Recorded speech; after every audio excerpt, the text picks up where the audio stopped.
Fala galera do canal, eu sou Rodolfo Dierck e agora vamos dar continuidade ao nosso curso de C orientado a testes. Hoje a gente vai ver um conceito do TDD, que é o conceito de refatoração. Já vou pedindo para vocês darem o like nesse vídeo e quem não for inscrito aproveite para se inscrever e ativar as notificações. Mas afinal, o que é a refatoração? A refatoração é um conjunto de alterações feitas no código, né, de um software para torná-lo mais fácil de compreender, mais fácil de modificar essas alterações são feitas sem alterar o comportamento observável do código. O que significa mais fácil de compreender? Significa que o código ele se torna, após a refatoração, ele vai se tornar limpo, ele vai se tornar legível. Simplesmente através da própria leitura do código, eu vou conseguir compreender o que ele faz e como é a sua implementação.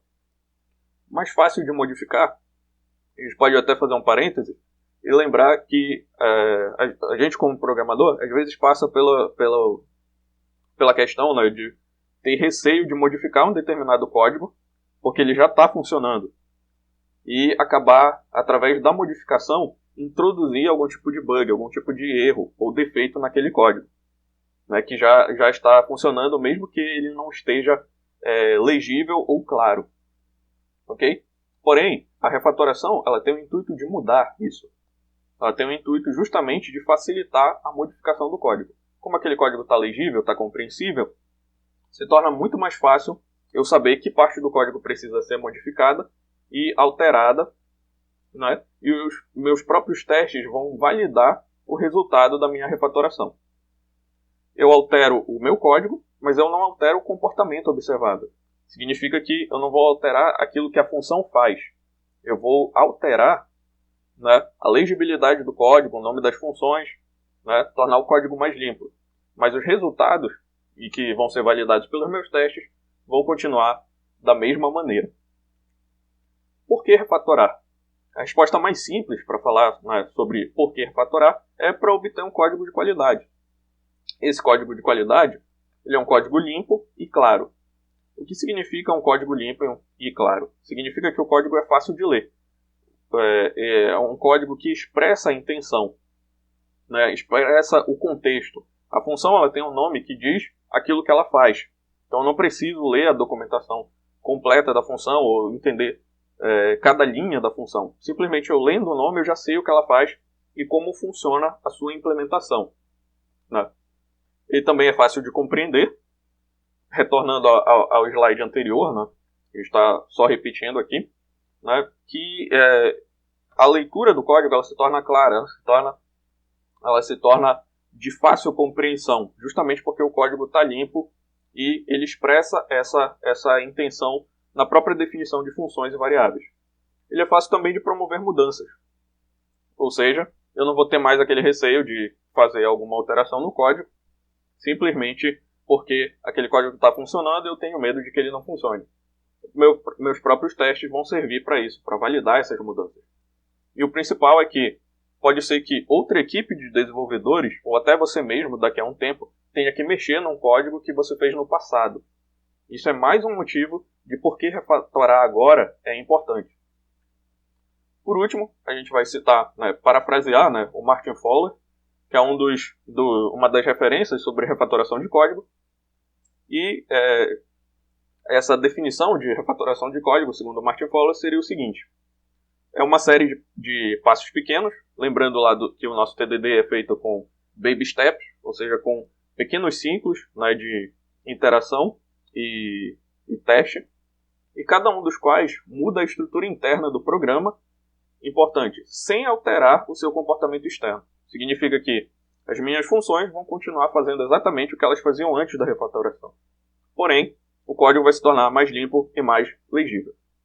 Agora a gente vai para o terminal, né, para ver, né, como refatorar aquele nosso exercício sobre a função hipotenusa. Ok? E tentar aplicar esses conceitos de refatoração na prática. Agora a gente vai tentar fazer a refatoração do nosso código da função hipotenusa. Obviamente esse é um código muito simples, né? Significa que a gente vai poder mexer em pouca coisa, ainda não tem muita coisa para mexer. Mas a gente já vai poder tentar entender como melhorar a legibilidade do nosso código, como expressar a intenção através do nosso código. Aqui eu fiz uma cópia, né, da nossa pasta com a função hipotenusa. Aqui tem a função hipotenusa, o nosso makefile, o nosso teste da função hipotenusa e o nosso unit. Vamos lá na nossa função, né? E a gente vai tentar fazer a refatoração dessa função.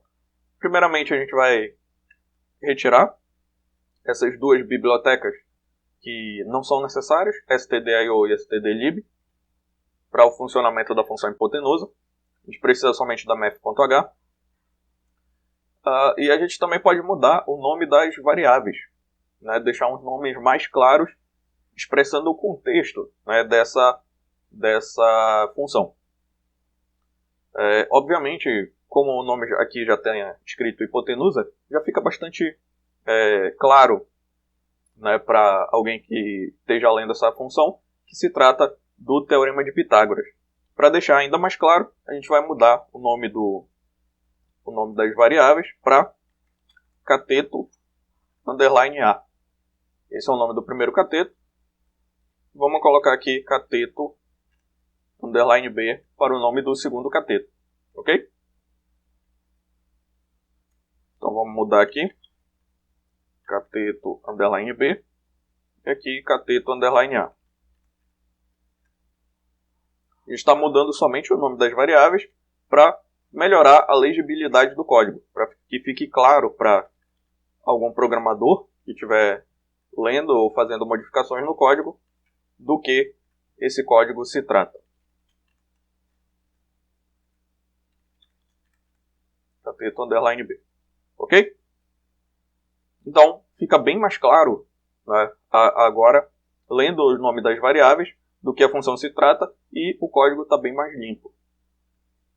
Outra coisa que a gente pode fazer é adicionar, né, um comentário, né, explicando sobre o que essa função faz. A gente poderia colocar, por exemplo, um comentário com barra, estrela, barra. Comentário de apenas uma linha. Calcula a hipotenusa dados os catetos A e B. Ok? Então acredito que com este pequeno comentário de uma única linha e com essa alteração do nome das variáveis tenha ficado muito mais legível para alguém que precisa dar manutenção no código o que essa função faz e o que ela significa. Vou sair e salvar, né? E vou aproveitar e vou rodar o teste com o comando make para ver se está tudo funcionando após a refatoração. Tá? Aqui está o nosso teste rodando, ele está chamando o GCC. Rodou os nossos dois testes. Aqui a gente percebe também que o nome dos nossos testes também não está claro, não está legível sobre o que aquele teste faz. Teste função hipotenusa, por exemplo, o de baixo também testa a função hipotenusa. Quando está escrito teste valores especiais, quais são esses valores especiais? Não fica claro logo no nome da função o que aquele teste faz.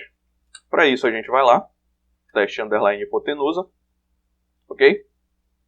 E a gente vai modificar o nome dos nossos testes, tentando trazer um pouco mais de contexto, né, sobre o que cada um desses testes faz.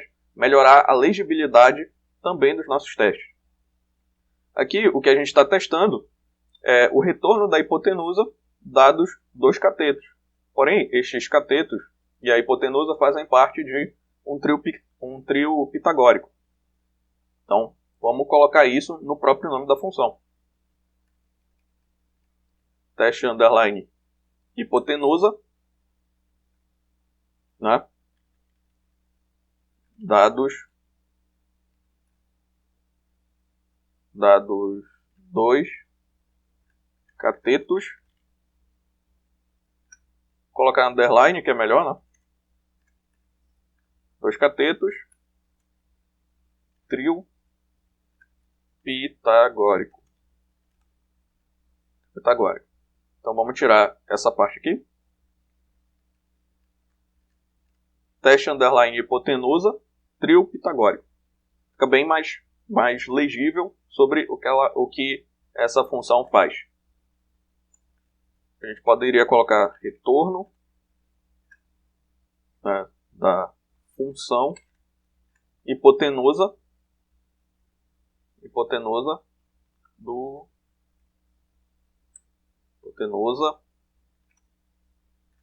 trio pitagórico, por exemplo. Teste retorno da função hipotenusa para trio pitagórico. Ok? Então eu estou dando dois catetos que fazem parte de um trio pitagórico e eu espero o retorno, um determinado retorno da minha função hipotenusa. E aí eu posso colocar um comentário de uma linha aqui, deixando ainda mais claro esse contexto. Vou colocar aqui.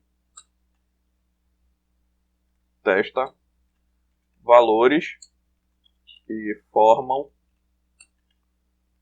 um trio pitagórico.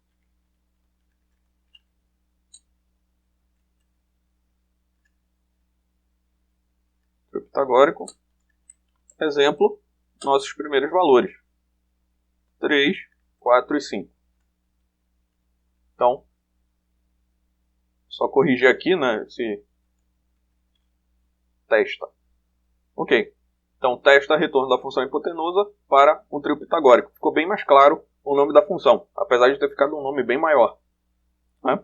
E aqui tem um pequeno comentário de uma linha, deixando bem mais claro em que contexto está sendo feito aquele teste. Vamos para o segundo teste agora. Aqui está teste valores especiais. Na realidade, o que a gente está testando aqui é se um dos catetos for zero. Qual é o retorno da hipotenusa? Esse retorno da hipotenusa deve ser zero. Então, testa retorno hipotenusa, tá, para cateto igual a zero. Então, esse teste aqui ele vai testar o retorno da minha função hipotenusa quando o cateto, né, for igual a zero. Vou colocar aqui função. Ok? E aí, eu ponho um pequeno comentário de uma linha apenas para adicionar ainda mais contexto no meu teste aqui. A função hipotenusa retorna 0 se um dos catetos for 0. Ok? Então, adicionei aqui um comentário de uma linha e mudei os nomes das funções com o intuito de melhorar a legibilidade do meu código. Ok? E agora, eu preciso adicionar aqui no meu teste aqui. Teste retorno, função hipotenusa para trio pitagórico. Teste retorno da função hipotenusa para cateto igual a zero. Então adicionei os dois novos nomes das funções aqui abaixo. Vou sair e salvar. Vou refazer o meu teste. Os meus testes continuam funcionando. E agora os nomes ficam bem mais claros sobre o que aquele teste faz. O primeiro, testa o retorno da função hipotenusa para o trio pitagórico. O segundo, testa o retorno da função hipotenusa para cateto igual a zero. Ok? E assim eu melhorei a legibilidade tanto do meu código quanto dos meus testes. Então, por essa aula é só e até a próxima.